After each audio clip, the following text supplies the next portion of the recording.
오늘날 많은 사람들이 기복신앙적인 신앙의 형태를 가지고 신앙생활을 합니다. 이 기복신앙이라는 이 한자는 빌기, 복복, 믿을 신, 우러릉 앙자를 씁니다. 그러니까 자기와 자기 가족의 번영과 출세를 위해서, 그리고 이 땅에서의 명예와 성공을 누리기 위해서, 병에 걸리지 않고 장수하기 위해서 이러한 신이 주시는 복을 받기 위해 비는 행위, 그것이 기복입니다. 이어서 신앙이라고 하는 것은 믿을 신의 우러를 앙자를 써서 우리가 신앙생활을 한다는 것은 우리 믿음의 대상인 하나님을 우러러보고 그분을 믿음의 대상으로 삼아서 하나님의 나라와 하나님의 뜻과 하나님의 의가 이 땅에서 이루어지는 것을 소망하고 바라면서 살아가는 그 행위를 얘기하는 것이죠. 자, 그런데 문제는 현대 교회의 수많은 성도들이 성경이 말하는 대로 신앙생활을 하는 것이 아니라 세속적이고 타락한 기복신앙의 형태를 가지고 신앙생활을 한다는 것입니다. 오늘날 교회 안에는 기복적이고 물질적인 신앙이 널리 퍼져 있습니다. 세속적이고 물질주의적인 이 세상의 영향을 받아서 비성경적이고 불경건한 신앙의 행태를 조장하고 있지요. 우리 주변에 있는 수많은 이 교인들의 기도하는 모습을 봐도 그런 세속적인 영향이 교회 안으로 심각하게 들어와 있다는 것을 발견할 수가 있는데, 실제로 오늘날 많은 교인들이 자기들의 기도를 들으시는 하나님을 생각할 때 램프의 요정과도 같은 존재로 오해하는 경우가 많다라고 말씀을 드렸습니다. 언제든지 하나님은 내가 기도라는 행위를 하기만 하면, 이 기도라는 램프를 문지르기만 하면 곧바로 나타나셔서 내가 원하는 소원을 들어주셔야 한다고 오해하는 사람들이 많다고 했지요. 하지만 기도에 대해서 우리가 오해하지 말아야 하는 것은, 기도는 처음부터 끝까지 하나님의 나라와 하나님의 영광을 위해서 사용되어져야 한다는 거예요. 그것이 예수님이 가르쳐 주신 기도의 방향입니다. 오늘 우리가 읽은 이 본문은 주님께서 가르쳐 주신 기도문, 주기도문이 기록되어 있는 본문입니다. 오늘 본문을 다시 한번 읽어볼게요. 그러므로 너희는 이렇게 기도해라. 예수님이 직접 기도하는 방법, 방향, 그것을 가르쳐 주셨지요. 하늘에 계신 우리 아버지여, 이름이 거룩히 여김을 받으시오며 나라 임하옵시며 뜻이 하늘에서 이룬 것 같이 땅에서도 이루어지이다. 예수님이 이 당신을 따르는 제자들에게, 성도들에게 너희는 이렇게 기도해라 라고 가르쳐 주셨습니다. 기도의 방향과 기도의 틀과 기도의 내용을 가르쳐 주면서 우리가 어떻게 기도해야 되는지를 방향을 잡아주신 거예요. 자, 그러면 지금까지 기도에 대해서 배웠던 내용들을 한번 정리를 해보자고요. 여러분, 예수님이 첫 번째로 가르쳐 주셨던 기도의 내용이 무엇입니까? 기도의 대상이었어요. 우리가 누구에게 기도하고 있는지, 누구에게 기도해야 되는지 분명하게 알고 기도하라는 것이지요. 우리 크리스천들이 기도하는 대상이 누구라고 했습니까? 하늘에 계신 누구요? 우리 아버지요. 우리는 알 수 없는 신에게 기도하는 사람들이 아닙니다. 부처님, 공자님, 알라님, 아무나 좋으니까 들어주십시오 라고 기도하는 사람들이 아니지요. 우리는 하늘에 계신 우리 아버지에게 기도합니다. 그런데 지금 읽은 이 본문을 보니까 그분이 누구라고 얘기를 하냐면 하늘에 계신 거룩하신 우리의 아버지다라고 얘기를 해요.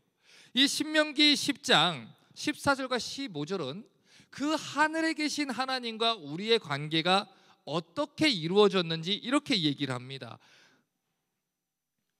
하늘과 모든 하늘의 하늘과 땅과 그 위의 만물은 본래 내 하나님 여호와께 속한 것이로되 여호와께서 내 열조를 기뻐하시고 그들을 사랑하사 그 후손 너희를 만민 중에서 택하셨음이 오늘날과 같으니라. 우리는 하늘과 모든 하늘과 땅과 그 위에 만물의 주인이신 여호와 하나님께 기도를 합니다. 그분이 우주의 주인이지요. 온 세상의 창조주이시지요. 그런데 그 하나님이 우리를 사랑하셨다는 거예요.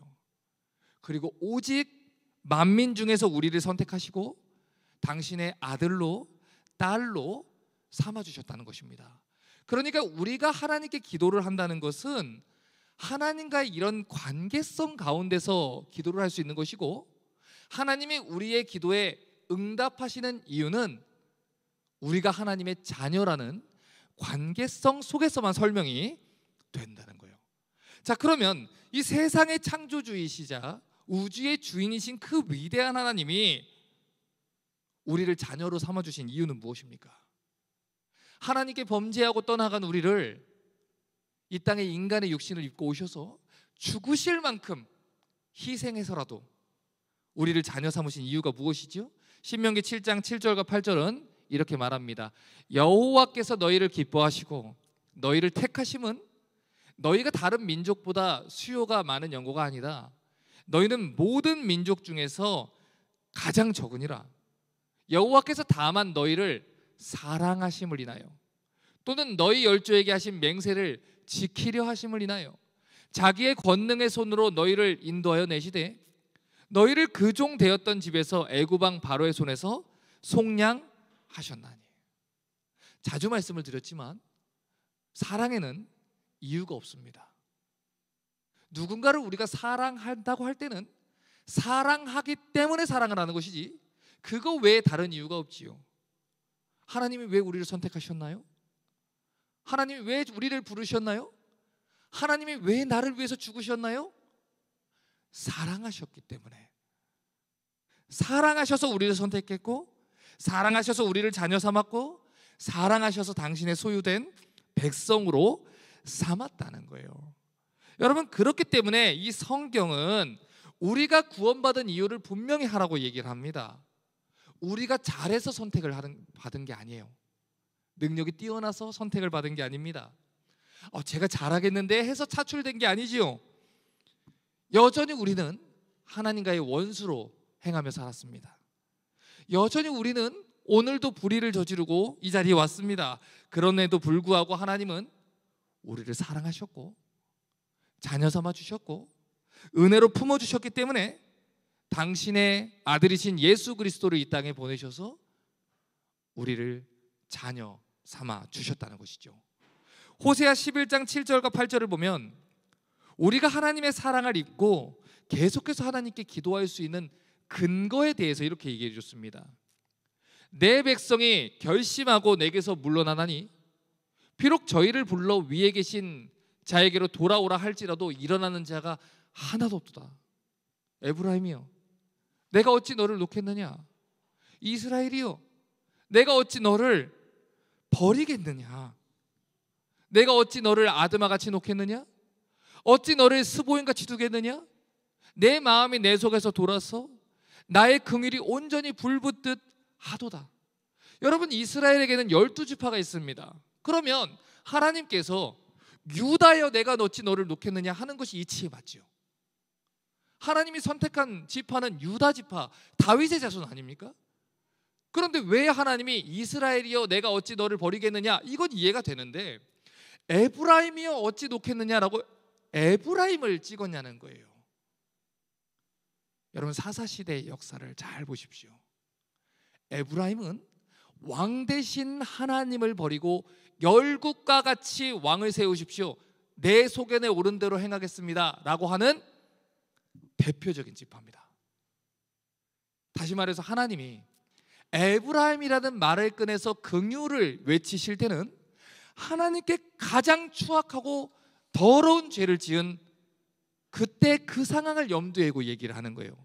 우리가 하나님께 원수로 행했을 때, 우리가 죄인 되었을 때, 그때 하나님께서 말씀하시기를 내가 너희를 어찌 놓겠느냐. 왜 이스라엘이 그토록 하나님께 범죄했음에도 불구하고 왕이신 하나님을 버리고 열국과 같이 왕을 세웠음에도 불구하고 하나님이 그들을 버리지 않았습니까? 이스라엘에게 사랑받을 요건이 남아있어서요? 아닙니다. 하나님이 그들을 사랑하셨기 때문이에요. 이스라엘은 그들을 버렸지만 하나님은 그들을 사랑하셨기 때문이에요. 여러분, 누가복음 15장을 보시면 우리가 탕자의 비유라고 부르는 유명한 비유가 나오죠. 이 비유가 이 내용을 아주 잘 설명하고 있습니다. 누가복음 15장 11절부터 14절을 봅니다. 또 가라사대 어떤 사람이 두 아들이 있는데 이 둘째가 아비에게 말하되 아버지, 재산 중에서 내게 돌아올 분깃 유산 주십시오. 아비가 그 살림을 각각 나눠줬더니 그 후 며칠이 못되어 둘째 아들이 재물을 다 모아가지고 먼 나라에 가서 거기서 허랑방탕하여 그 재산을 허비하더니 다 없이 한 후 그 나라에 크게 흉년이 들어 저가 비로소 궁핍한지라. 여러분, 보통 우리가 이 비유를 탕자의 비유라고 얘기를 합니다. 지금 탕이라는 것은 허비하다라는 뜻이에요. 낭비하다라는 뜻이에요. 여러분, 그 당시에 유대 문화에서 아버지가 살아계실 때 유산을 요청하는 것은 몹쓸 놈입니다. 이것은 아버지의 장례를 보지 않겠다는 의미고 나는 아버지의 죽음과 장례를 책임지지 않겠다는 얘기예요. 일반적으로 유대인들은 아버지가 죽을 때까지 내가 내 아버지를 장세할 때까지 기다려 주십시오. 예수님을 따르는 제자들 중에서도 그렇게 변명한 사람들이 있을 정도로 그들은 아버지 장례를 굉장히 중요하게 여겼어요. 그런데 살아계실 때 유산을 요청한다? 이 얘기는 아버지가 생각보다 오래 사시네요. 저는 유산이 필요한데 빨리 돌아가시지 그러세요 라는 의미로 해석을 할 수가 있어요. 그래서 유대법에서는 이러한 죄를 짓는 자들은 아버지가 먼저 그를 돌로 쳐도 무방할 정도로 패역한 족속이라고 얘기했습니다. 그래서 이 아들은 사실 율법을 알고 있는 유대 민족 누군가가 봤을 때 이 경우를 들었을 경우에는 길에서 돌에 맞아 죽어야 되는 죄를 지은 거예요. 그런데 아버지가 그의 몫을 주었습니다. 책망하지 않고 그를 내보내 주었어요.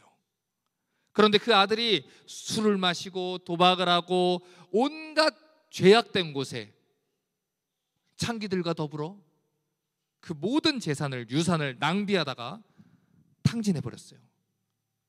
그리고 주변에 아무도 그 사람 곁에 남지 않은 채 혼자가 되어 버렸습니다.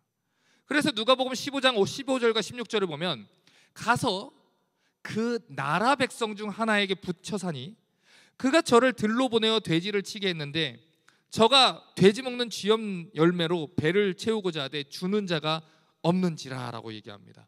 여러분, 모든 것을 다 잃어버린 이 방탕한 아들이 유대인들이 부정하게 여겼던 돼지를 돌보는 종이 됩니다.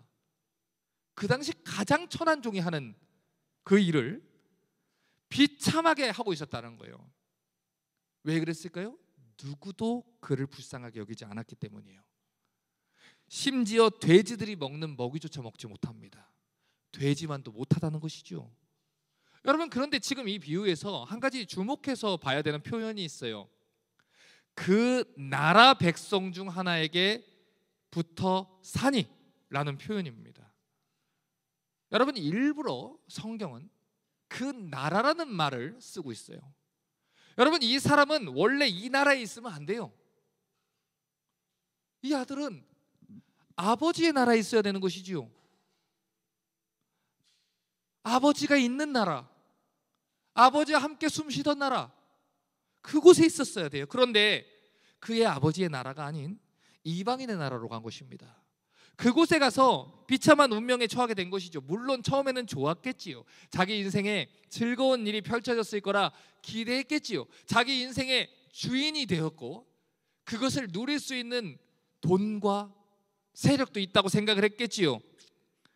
그래서 자기 소견에 옳은 대로 자기 인생의 주인이 되기 위해서 그는 나갔습니다. 이제 내 인생이 피는구나, 즐거움이 있구나, 나갔지요. 고린도후서 11장 13절부터 15절을 보면 하나님의 자녀들을 망가뜨리려고 하는 이 마귀의 정체에 대해서 얘기할 때 이런 표현을 씁니다. 저런 사람들은 거짓 사도요 괴율의 역군이니 자기를 그리스도의 사도로 가장하는 자들이라.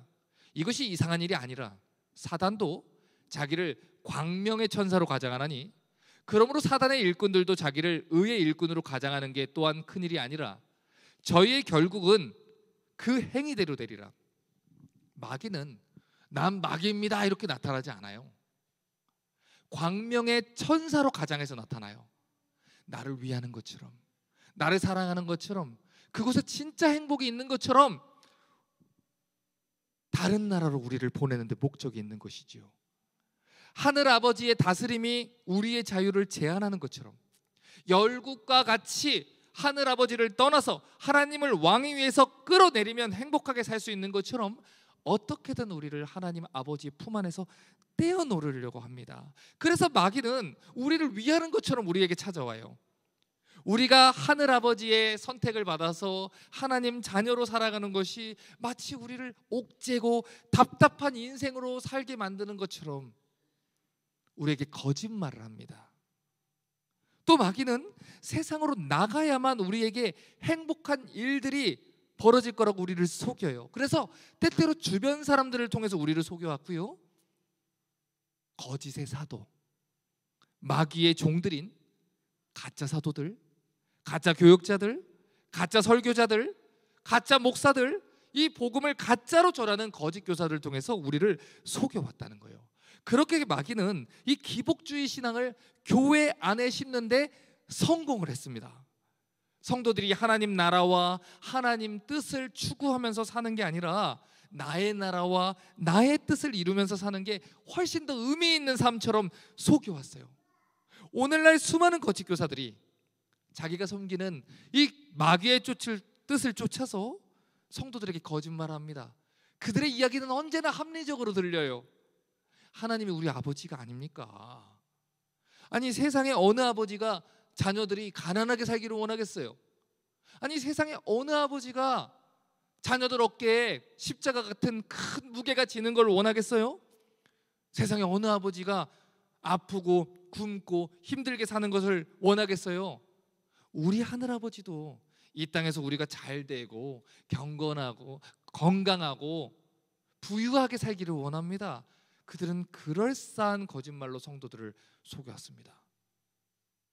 성경이 십자가를 지라고 가르쳐도, 성경이 예수를 위해서 희생하는 것, 헌신하는 것이 그 무엇보다 가치 있는 것이며 그 나라를 위해서 사는 것이 가장 값진 것이라고 얘기를 해도, 사람들이 원하는 것을 줌으로써 성도들의 기도를 세속적이고 타락한 무당들의 기도와 다를 것이 없게 변질시켜 버린 거예요. 그래서 수많은 교인들이 자기들의 자유의지, 그것을 누리기 위해서 아버지 품을 떠나게 만들었고, 하나님이 다스리는 하나님의 나라에서 하나님 말씀을 듣고 하나님 뜻을 쫓아서 신앙생활을 하는 게 아니라 다른 나라에 가서 다른 사람들과 다른 신의 통제를 받는 그곳에서 살게 되었던 것이죠. 여러분, 그 결과가 무엇입니까? 이에 스스로 돌이켜 가로되 내 아버지에게는 양식이 풍족한 품꾼이 얼마나 많은고 난 여기서 추려 죽는구나. 내가 일어나 아버지께 가서 이르길, 아버지, 내가 하늘과 아버지께 죄를 얻었사오니 지금부터는 아버지 아들이라 일컬음을 감당치 못하겠나이다.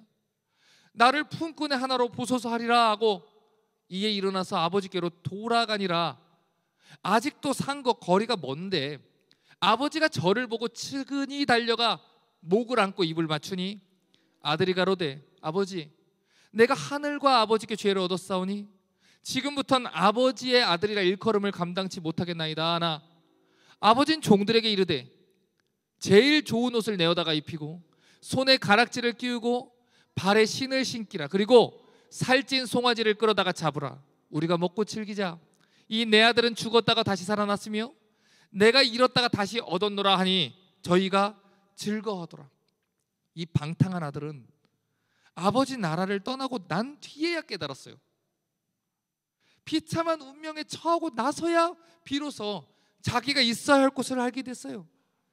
자기를 걱정해주고 염려해주고 사랑해주고 보호해주고 돌봐주는 것은 오직 아버지밖에 없구나.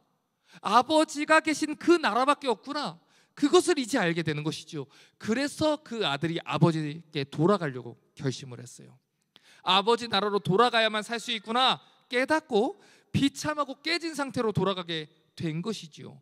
여러분, 그런데 이 비유에서 우리가 주목해야 되는 구절이 있습니다. 누가복음 15장 20절을 다시 봅니다. 이에 일어나서 아버지께로 돌아가니라.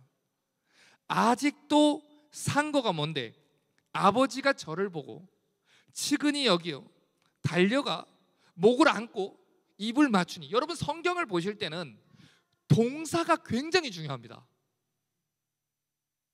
성경은 하나님의 역사가 기록되어 있는 책이기 때문에 그 역사를 움직이는 하나님의 동사가 굉장히 중요한 거예요. 그런데 지금 이 구절에서는 동사가 쏟아져 나와요.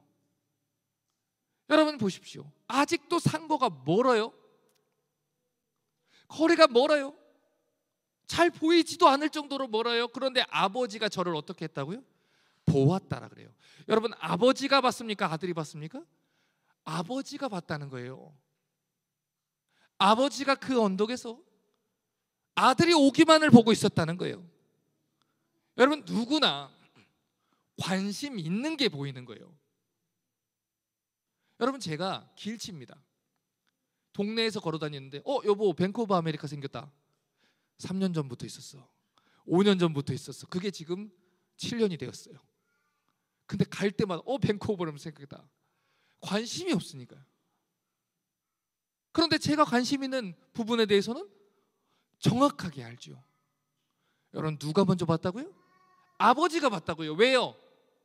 아버지의 관심이 어디 있었어요? 아들에게 있는 거예요. 아들을 보는 거예요. 잃어버린 내 아들을 보는 거예요. 그가 내 유산을 주십시오. 패역했던 것, 악했던 것, 아버지는 아무런 관심이 없어요. 내 아들이 무사히 돌아오기를, 안전하게 돌아오기를, 그 마음과 몸이 많이 상하지 않기를 바라며 그 언덕에서 기다리고 그곳에서 아버지가 봤다는 거지요. 그리고 어떻게 합니까? 측은히 여겼어요. 괘씸히 여기지 않아요. 측은히 여겨요. 여러분, 지금 이 탕자의 얘기를 보세요. 우리와 같지요. 우리도 똑같이 하나님께 범죄하지요. 그리고 뭐합니까? 하나님 한 번만 용서해 주시면, 한 번만 용서해 주시면, 한 번만 용서해 주시면 하다가 나중에 나한테도 질려요. 나 같아도 면목이 없다. 그러니 나오는 고백은 이거예요. 나를 품꾼의 하나로 보소서. 아들은 면목이 없지요. 예수님의 그 사랑을 알고도 신앙생활 20년 하고도 30년 하고도 여전히 우리의 삶은 이 모양이니까, 그래서 품꾼의 하나로 보소서, 종으로 삼으십시오. 그런데 아버지가 어떻게 해요? 측은히 여겨요. 그리고 달려가요. 목을 안아요. 입 맞춰요. 여러분, 그 당시 유대 사회에서 어른은 뛰지 않아요. 우리나라에서도 어른이 뛰면 채신머리 없다는 얘기하지요. 유대 사회는 더해요. 어른은 절대 뛰지 않아요. 그런데 아버지가 달려가요. 왜 달려갔을까요? 다른 이스라엘 사람들의 눈에 띄면 이 아들은 돌에 맞아 죽어요. 달려가는 거예요. 내가 용서했다는 거예요. 내가 품었다는 거예요. 그리고 입을 맞춰요. 마치 그 아들이 더 말할 수 없을 정도로 사랑해줘요. 종으로 보소서라는 말을 할 수 없을 정도로 사랑해 준다는 거예요. 여러분, 원래 상식적으로는 이 이야기는 이렇게 돼야 되지요. 마침내 집에 들어갔습니다. 대문 밖에서 기웃거리는데 그 안에 있는 아버지를 봤습니다. 집은 여느 때와 다를 것이 없어 보였고, 아버지의 마음에 상처를 주고 떠나간 내가 없어도 허전할 구석 없이 보였습니다. 결국 밖에서 망설이다가 집에 들어가서 무릎 꿇고 아버지께 빌었습니다. 제발 저 좀 도와달라고 빌었습니다. 여러분, 이런 이야기의 구성이 상식적인 이야기일 겁니다. 그런데 성경은 놀라운 표현을 사용한다는 거예요. 아들이 아들의 지위를 회복할 수 있었던 그 이유와 근거를 이렇게 설명을 한다고요. 아버지가 어떻게 여겼다? 측은히 여겼다. 아버지가 긍휼하게 여겼다. 아버지가 그를 안아주셨다. 아버지가 그를 사랑해 주셨다. 여러분, 성경을 잘 보십시오. 성경에 어느 곳에 하나님의 자녀가 되었고 하나님의 용서를 받은 이유와 근거가 우리의 대단함과 결심에 있는지 찾아보십시오. 없습니다. 오늘도 우리가 하나님의 아들과 딸로 살 수 있는 이유는 단 하나입니다. 아버지가 측은히 여기요, 아버지가 불쌍히 여기요, 너를 향한 내 긍휼이 불붙듯 하도다. 어찌 너를 버리겠느냐, 어찌 너를 놓겠느냐. 여러분, 그렇기 때문에 이 팀 켈러 목사님은 이 누가복음 15장의 이 이야기를 이건 탕자의 비유가 아니다, 탕부의 이야기다라고 해석을 합니다. 아낌없이 사랑을 허비하시는 그 탕부 하나님의 이야기다. 오늘 비유에 등장한 이 방탕한 아들이 아버지의 품으로 돌아올 수 있었던 근거는 그가 마땅한 회개를 했기 때문이 아니에요. 기도원에 들어가서 40일 동안 회개 금식 기도를 한 게 아니에요. 적당한 죄의 값을 치렀기 때문이 아니에요. 아버지 명예를 드높였기 때문이 아니에요. 그가 죄를 고백하기도 전에 아버지가 먼저 달려오셨어요. 그의 회개보다 아버지의 달려나옴이, 마중이 빨랐다는 거예요. 아버지의 용서가 먼저였고 아버지가 먼저 그를 긍휼히 여겼다는 거예요. 여러분, 이것이 하나님의 자녀됨의 사건입니다. 골로새서 1장 12절과 13절은 이 사실에 대해서 이렇게 말합니다. 우리로 하여금 빛 가운데서 성도의 기업의 부분을 얻기에 합당하게 하신 아버지께 감사하게 하시기를 원하노라. 그가 우리를 흑암의 권세에서 건져내사 그의 사랑의 아들의 나라로 옮기셨으니 마중하고 집으로 인도하여 내신 분은 누굽니까? 아버지세요. 사도 바울은 정확하게 표현합니다. 하나님께 감사하기를 원하노라 할 수 있지요. 그러나 그는 섬세한 단어로 이렇게 표현해요. 아버지께 감사하기를 원하노라. 그분이 우리 아버지가 되신다는 거예요. 아버지가 보셨고, 아버지가 달려오셨고, 아버지가 불쌍히 여기셨고, 아버지가 기다려주셨고, 그 한결같은 아버지 하나님의 사랑 때문에 오늘도 우리가 하나님의 자녀의 권세를 누릴 수 있었다는 것입니다. 이제 설교를 정리합니다. 마태복음 6장 9절과 10절을 다시 봅니다. 그러므로 너희는 이렇게 기도하라. 하늘에 계신 우리 아버지여, 이름이 거룩히 여김을 받으시며 나라의 임하옵시며 뜻이 하늘에서 이루어진 것 같이 땅에서도 이루어지이다. 구원받은 성도들은 하늘에 계신 창조주 하나님을 우리 아버지로 삼은 사람들입니다. 더 정확하게 말하면 하나님께 범죄하고 떠나갔던 우리를 한없는 사랑으로 용서해 주시고 우리를 자녀 삼아 주셨습니다. 그래서 우리가 하나님 자녀가 되었습니다. 그러면 이제 우리의 기도가 어떻게 되어야겠습니까? 그 용서를 받았다면, 그 사랑을 입었다면 어떻게 기도해야겠습니까? 방탕한 아들이 그랬던 것처럼 이 세상을 허랑방탕하게 즐기기 위해서, 나의 뜻과 나의 나라를 이루기 위해서 하나님을 이용하려고 하는 기도가 되어야겠습니까? 아니면 아버지의 사랑과 아버지의 은혜에 감격해서 당신의 나라를 위해, 당신의 뜻을 위해 우리의 기도라는 것을 사용해야겠습니까? 하나님의 은혜와 긍휼을 경험한 사람들은 기도가 바뀌게 되어 있습니다. 자녀가 철이 들면 부모에게 요구하는 내용이 달라지게 마련입니다. 어렸을 때는 아빠 이거 사주세요, 저거 사주세요, 내 친구들 저거 다 가지고 있는데 이거 주세요, 아빠가 나한테 해준 게 뭐예요? 이게 철없는 자식들이라면, 나이가 들고 부모의 사랑과 은혜를 아는 성숙한 자녀들은 엄마 일 좀 그만해, 이제 아빠 이제 그만 쉬세요, 병원도 좀 다니고 건강 챙기세요, 식사 그러지 좀 하시고, 요구사항이 달라지는 것이지요. 그 이유가 무엇입니까? 부모의 사랑을 깨달았기 때문입니다. 부모의 은혜를 깨달았기 때문이에요. 하나님의 사랑을 깨달은 성도들은 그와 같이 기도한다는 거예요. 아버지, 나를 위해서 죽으신 나의 아버지, 나를 위해 피 흘리신 나의 주님, 당신의 나라에서 영광 받으시기를 구합니다. 나의 인생을 통해 주의 뜻이 이루어지기를 원합니다. 하나님의 공의가 온전하게 이루어지기를 원합니다. 그것이 구원받은 성숙한 성도들의 기도라는 거예요. 여러분, 이사야 40장 8절은 말합니다. 풀은 마르고 꽃은 시드나 하나님 말씀은 영영이 서리라. 여러분, 풀은 마릅니다. 꽃은 시듭니다. 인생이라는 것도 금방 저뭅니다. 그런데 성경은 말합니다. 우리 하나님의 말씀은 영영이 서리라. 여러분, 다시 읽어볼까요? 우리 하나님의 말씀이 영영이 쓴다고요. 우리 하나님입니다. 우리 아버지입니다. 나와 상관없는 제3자가 아니고 나를 죽기까지 사랑하시는 우리 아버지입니다. 내 아버지입니다. 내 아버지 영광 받으십시오. 내 아버지 나라에 영광 받으십시오. 아버지 나라가 이루어지십시오. 아버지의 뜻이 이루어지십시오.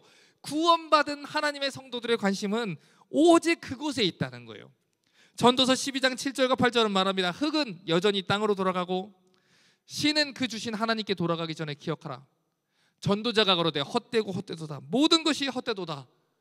썩어질 것을 위해서 기도하지 마십시오. 이 땅에서 금방 썩어 없어질 것들을 쫓아다니지 마십시오. 기복신앙 쫓지 마시고 예수님이 가르쳐 주신 대로 기도하십시오.